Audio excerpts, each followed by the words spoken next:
Bayangkan kamu bekerja malam di sebuah rumah sakit tua, ketika semua lampu padam, lorong panjang berubah sunyi, dan hanya ada suara langkah kaki yang bukan milikmu. Inilah kisah mengerikan tentang lorong gelap yang menyimpan rahasia berdarah. Apakah kamu berani mengikuti cerita ini sampai akhir? Malam itu, Dimas, seorang perawat baru, mendapat giliran jaga malam di rumah sakit kota yang terkenal angker. Bangunan itu sudah berdiri puluhan tahun, dengan cat mengelupas dan bau antiseptik bercampur anyir yang pekat. Lorong panjang membentang seakan tanpa ujung, hanya diterangi lampu neon yang berkelip. Setiap cahaya redup, bayangan aneh tampak bergeser. Meski berusaha tenang, Dimas tak bisa menghilangkan rasa diawasi sejak ia melangkahkan kaki masuk ke ruangan itu. Sekitar pukul 2 pagi, Dimas mengecek ruang UGD. Anehnya, tempat itu sepi, padahal biasanya selalu ada pasien. Ranjang-ranjang kosong tersusun, namun ada bercak merah di salah satunya. Ia mendekat, mencoba memastikan apakah itu noda darah. Namun ketika ia berkedip, noda itu hilang, meninggalkan spray putih bersih. Dimas mulai merasakan hawa dingin menusuk tulang, membuat bulu kuduknya meremang. Ketika berjalan kembali ke lorong, Dimas mendengar suara roda tandu berderit pelan. Suaranya semakin jelas, mendekat dari arah gelap. Namun saat ia menoleh, lorong itu kosong.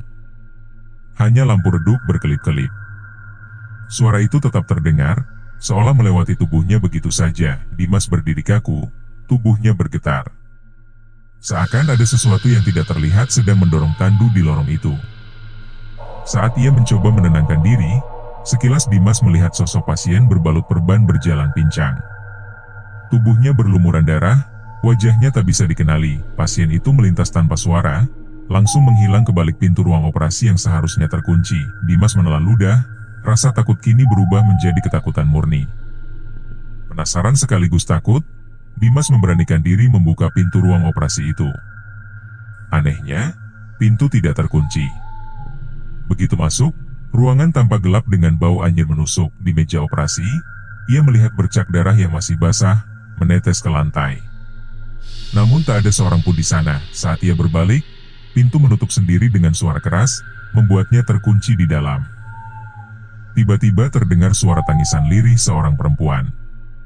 Suaranya serak, penuh kesakitan, datang dari sudut gelap ruangan. Dimas menyorotkan senter ponselnya, namun cahaya hanya menampilkan peralatan operasi tua yang berkarat.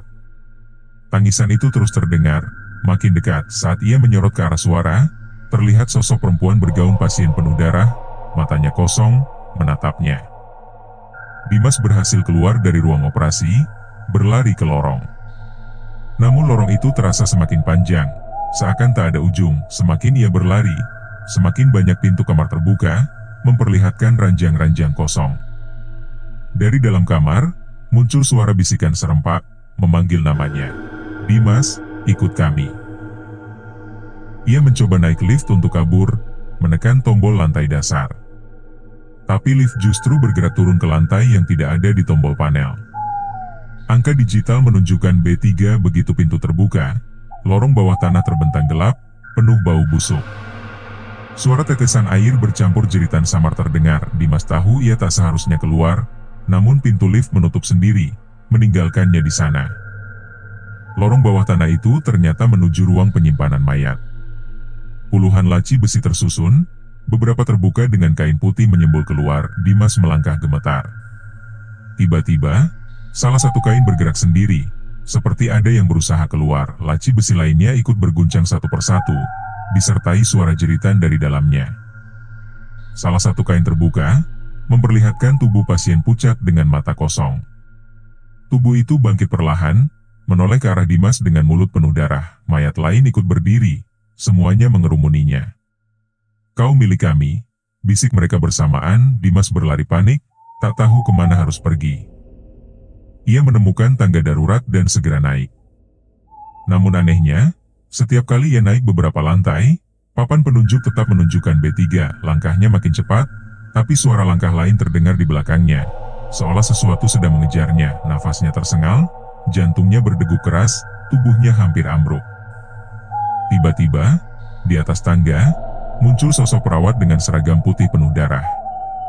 Namun wajahnya rata, tanpa mata, hidung, atau mulut. Sosok itu mendekat, Tangannya terulur dengan jarum suntik besar meneteskan cairan merah. Dimas menjerit, berbalik turun kembali. Anehnya, ia kembali muncul di lorong utama rumah sakit, tepat di depan ruang UGD. Semua terlihat normal. Lampu terang, meja tertata rapi. Dimas hampir percaya semua hanyalah halusinasi. Namun saat ia menoleh ke kaca jendela, refleksinya tampak berbeda. Wajahnya di cermin pucat, matanya hitam legam, dan mulutnya tersenyum lebar penuh darah. Dari balik pintu kamar, seorang pasien keluar, tubuhnya dipenuhi perban. Ia membuka mulut lebar, namun tak ada suara keluar. Pasien itu menunjuk Dimas, lalu terjatuh ke lantai dengan keras. Darah segar mengalir dari tubuhnya, membentuk tulisan samar di lantai. "Kau terkunci." Dimas terpaku, tak bisa bergerak. Jam dinding rumah sakit berhenti tepat pukul 3. Detak jarum terhenti, suasana mendadak membeku. Dimas berjalan perlahan ke Nurse Station. Namun meja kosong, komputer mati, dan lampu padam. Heningnya terlalu menekan, hingga ia mendengar suara napas kasar tepat di belakangnya. Ia berbalik, dan melihat kursi roda bergerak sendiri. Di atasnya duduk seorang pasien tua, wajahnya rusak, matanya menatap kosong. Kursi roda itu meluncur ke arah Dimas tanpa bisa dihentikan. Tubuh pasien itu roboh menimpa lantai, darahnya muncrat, membasahi sepatu Dimas. Namun ketika ia mundur, darah itu sudah hilang seketika. Di sudut Nurse Station, telepon tua berdering. Suaranya keras, memecah keheningan. Dengan gemetar, Dimas mengangkat gagang. Suara serak terdengar, "Semua yang mati di sini tidak pernah pergi." "Kau?" giliran berikutnya. Telepon mati, namun gagang yang ia pegang basah oleh darah segar. Lorong kini dipenuhi arwah pasien. Mereka berjalan pincang, menyeret tubuh, sebagian tanpa wajah. Semuanya menatap Dimas dengan tatapan kosong. Tangisan dan jeritan bercampur, menggema di seluruh lorong. Suara itu menusuk telinga, membuatnya hampir gila. Ia mencoba kabur, namun semua pintu terkunci rapat. Sekilas, Dimas melihat bayangan masa lalu. Ruang UGD penuh pasien, lalu terjadi kebakaran hebat.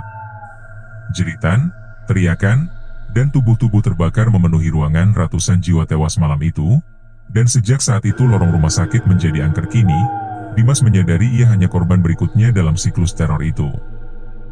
Akhirnya, Dimas jatuh terduduk di tengah lorong. Arwah-arwah mendekat, mengepungnya, wajah mereka penuh penderitaan. "Sekarang kau bersama kami," bisik mereka serempak.